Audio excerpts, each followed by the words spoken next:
my race, my faith, my gender, everything, because of the beliefs that I have, that when we take advantage of those things, then we are being white supremacists. Because most people, when they think about someone that's white supremacist, they're thinking about the guy in the fatigues and he's in the woods and he's shooting and target. But I am being white supremacist when I accept an establishment that gives me more than it gives you.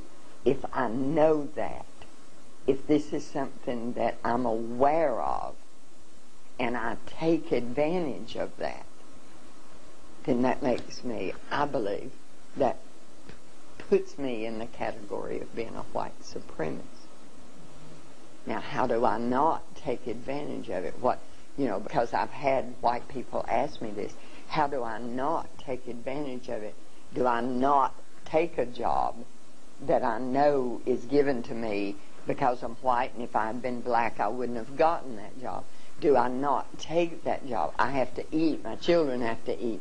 So we get into realities, and there are things that we cannot not do.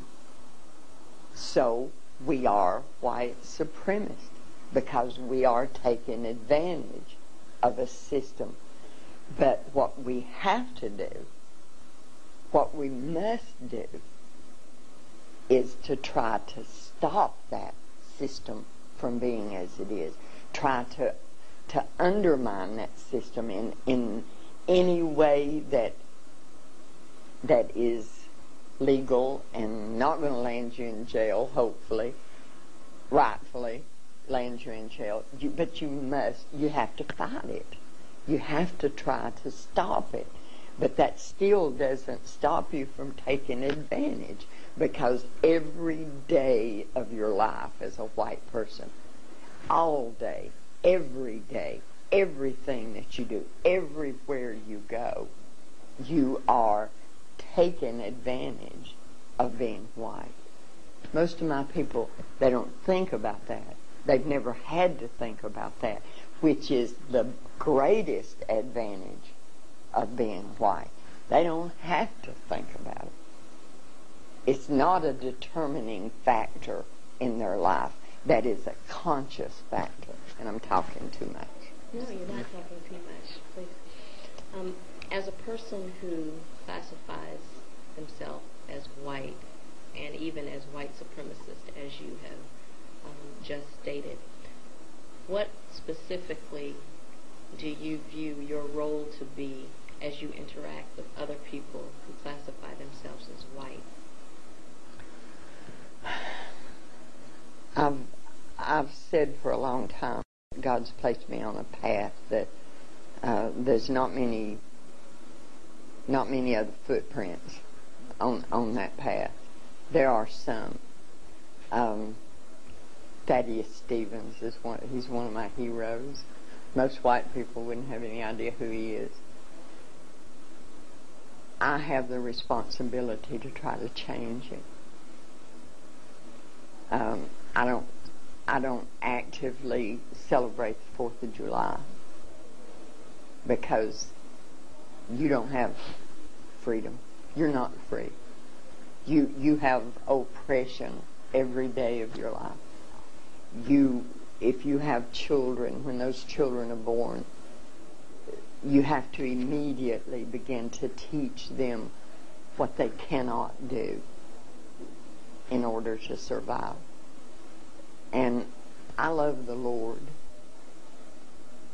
Everything that I do is because I read the Scripture and I see direction that's given to me that I don't hear white preachers preaching. See, I don't hear it in the pulpit. And I don't understand why I don't hear it in the pulpit. So my response, I'm the one that causes it. It's not, I don't understand white people that talk, and in their words the blame is placed on the recipient of the oppression. You know, like, okay, the oppression is here, so get out of the way, and then you're not going to be oppressed anymore. That's not how it works. I am the oppressor, so the responsibility is mine to stop that. Now, stopping it, that's different. It's hard because I don't have any power other than the power of being white and taking advantage of what I don't have money. I don't have influence.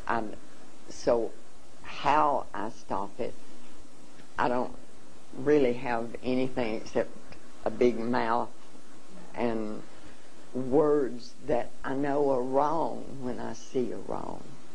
And if something's wrong, God says it's your responsibility to change it. And I know we don't want a sermon here, but I believe He's going to hold us accountable for the things that we've done and are doing, and do not try to make a difference to change. And when I stand in front of Him, I want to have some of those things where He's going to say, I know you worked at this. And everybody always wants to know what's your angle, especially non-white people. What is it? Why are you doing this? And of course that comes from 500 years of white people not doing anything good unless there's something in it for them, and I understand that. And in a way, I'm in that same category there. I have children. I have grandchildren, more grandchildren on the way. I don't want those children growing up having to dodge bullets. And the young black man he's a much different product of our oppression than what the young black man was 100 years ago. I don't want my children in a civil war in this country between black and white. So in that way I'm selfish, see. And the fact that I want God to smile on me and say, I've seen you do, that in itself is selfish. But He's also given me a burden. And there's not any way that I can ever say to you that I know what you go through. See, there's no way that I can do that. And He gives me understanding that I can't do that. I can't know what your life is because of the color of your skin, because of the amount of melanin that God placed in your skin. I can't know that, but He has given me a heart to hear the pain when your child is mistreated because of the color of that child's skin, that beautiful child. He's given me the ability to have a small degree of understanding about that. And for me not to act on it would be unforgivable in His sight. How did you come to this level of understanding and the decision to speak the way you speak and do what you do?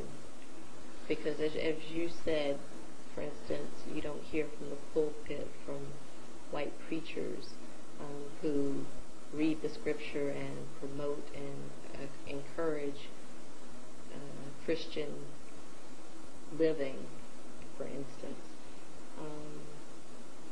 But yet your faith path seems to be the same, yet you have a different perspective what influencing